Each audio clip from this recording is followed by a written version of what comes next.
Everybody, Dusty Sage here, and I'm in a very special spot today for our Live at 5. I'm in front of Walt Disney's historic 1930s and 40s mansion in the Hollywood Hills, and I'm about to take you inside for a very special journey. So if you'll do me the favor of helping to like, share, and comment so other people know where we are, this is a once-in-a-lifetime opportunity to see something pretty extraordinary. And I'm going to turn this around now, so please forgive my fat fingers here.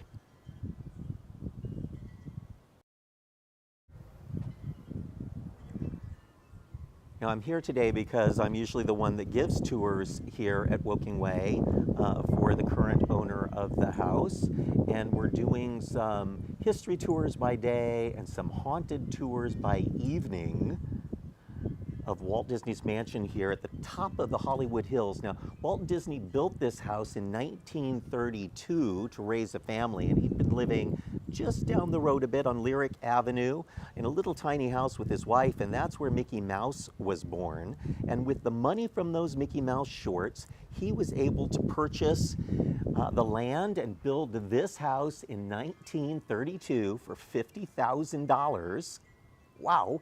And build it in just 2.5 months, if you can imagine that. That was possible because it was during the Great Depression and people were out of work, and so it was possible to get plenty of labor.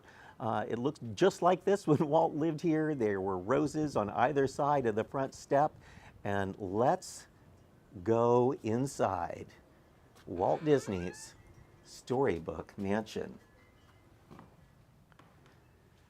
First thing that you'll notice when you come in is the soaring entryway and the beautiful gilded ceiling. There is a dining room off here to our left, again with a painted ceiling. There are beautiful leaded glass windows throughout the house. Living room I'm about to take you into, but I'll show you an overview there. And I'm going to take you now into Walt Disney's screening room. And this was the room that Walt Disney would screen the dailies from his films, and then at night they would watch first-run films here on a screen that still exists right there behind the paneling. And if you've ever heard the phrase, the silver screen, that's because little silver threads were put into the screens of the era to help make the projection seem brighter, but the silver and the fabric decay at a different rate, and so we don't open that very often because little bits of the screen go falling to the floor. Out this window with Shakespeare and Dickens in it, that Walt's daughter Diane had fond memories of, those great literary gentlemen in the window of her screening room. But look at the view. Oh my gosh. Beautiful day up here at Woking Way. Gorgeous day for Southern California. So thankful to the owner of the house for allowing us in today. This is a private residence. Again, here's that entryway. And there's a very famous photo of Walt Disney standing right up there, the top of the stairs with his shadow being cast on the wall. And you can imagine it because it looked exactly like this when Walt Disney lived here. Here's a picture of Walt and Lillian in the era that they were living here. And Walt Disney, what he looked like while he was living here, 1932 until 1950. Step down into the living room. While this is not the original furniture that Walt Disney had, and when you move out of a house, you either take your furniture with you or you sell it, and that would have been true here. There have been many owners of this house over the years, but there is a picture of the room set up in conversation pits similar to this. So there would have been a grouping of couches and chairs over here. You might imagine some gentlemen sitting around smoking a pipe or cigars, and some ladies chatting over here, and in the back there might be some children. This stunning window beckoning us in with a beautiful view of the valley, but it also has some incredible stained glass heraldry symbols. This is a Norman castle from France Sur de Isny, which is where the Disney family gets their name. A Disney family crest right here in the window. Very different than the one at Disneyland, but this is the one Walt put into his own house. And there is a unicorn down there. Not quite sure what the unicorn is from. And let's take a look at this room. With this soaring ceiling and the metal rods to kind of hold it all in and keep the house sturdy in an earthquake. Juliet balcony up there, also known as Christmas Tree Point, where the Disney girls would run to the balcony on Christmas morning to see if Santa had left them presents. And in fact, the Christmas tree was always set up right where I'm standing in front of this window. There would have been a big tree right there. And there is a remnant of one Christmas morning that I would like to show you, but for that, I need to take you outside.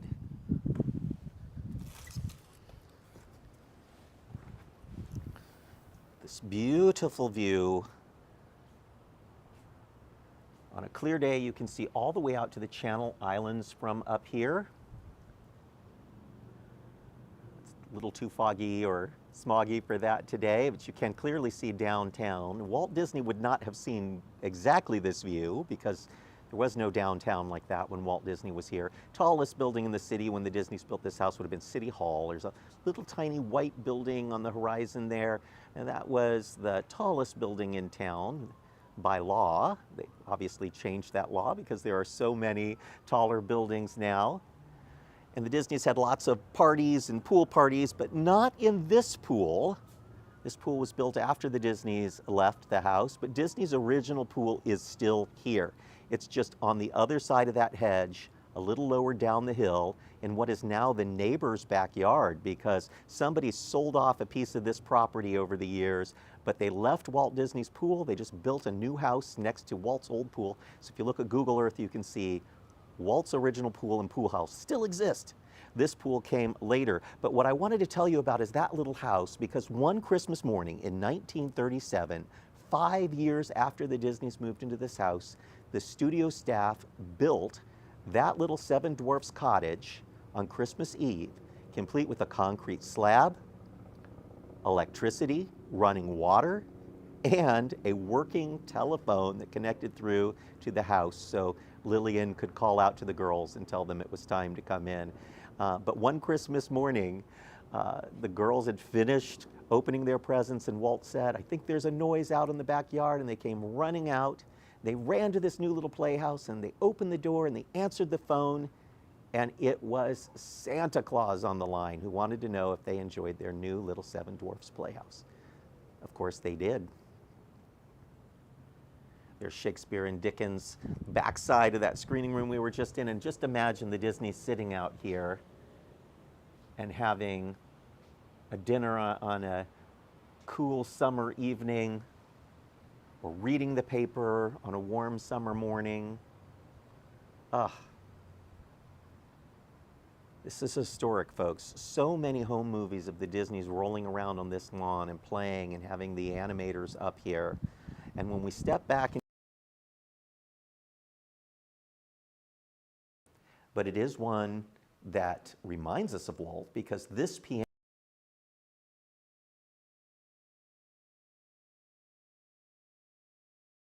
was in the home of Tanya Norris, then Tanya McKnight Norris, who was one of Walt's early Imagineers. She went on to do some interior decorating for the Disneys, and this was her piano. She bought it because it was the same age as Walt, and she gifted it to us here at Woking Way so we could have something special.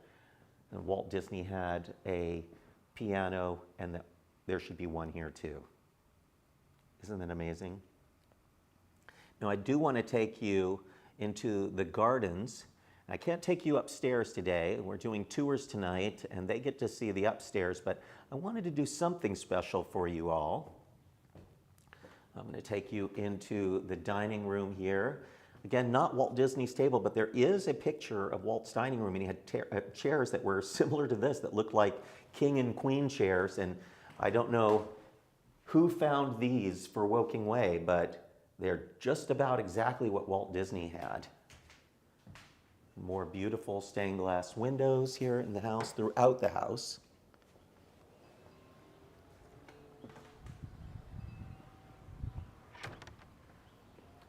About a mile and a half of trails down this hill. This is all Disney property all the way up the hill and all the way down.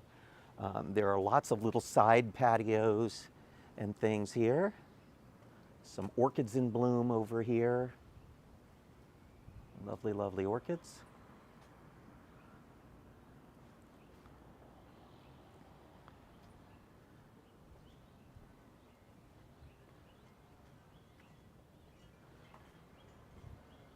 I just love that they have, all this brick is original to the house.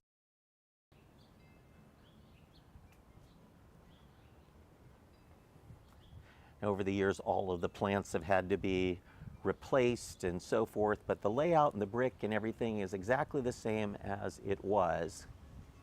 I think of this as the Haunted Mansion garden because this gate with the brick and the wrought iron reminds me so much of the Haunted Mansion at Disneyland. Although this house predates Disneyland by decades. Doesn't it remind you? And a little peek down the hill here so you can see that there are stairs that go all the way down. They don't have any railings, so we're not going to go down now, but they go all the way down. There's a clearing down there, and they go all the way back and all the way up the hill. This is a huge property here. They call it the Park, and it used to kind of connect up with Griffith Park before houses in the neighborhood got built down there.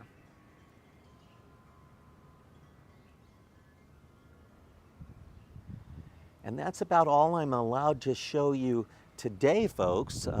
Luckily, the folks that are joining me tonight and tomorrow night, they're going to get ghost tours of this house because there's lots of creepy stories about this house and also the area here in Los Feliz. So by day, I'm doing history tours, and by night, I'm doing ghost tours here at Walt Disney's Storybook Mansion at the top of the Hollywood Hills. I hope you all can join me here one day. Every once in a blue moon, we're able to do these tours. And make sure that you visit micechat.com and on our front page, on our Facebook page, or on our YouTube. Just click on the live button to see our live videos, and you will see Disneyland Live from yesterday. But today, well, today is all about Disney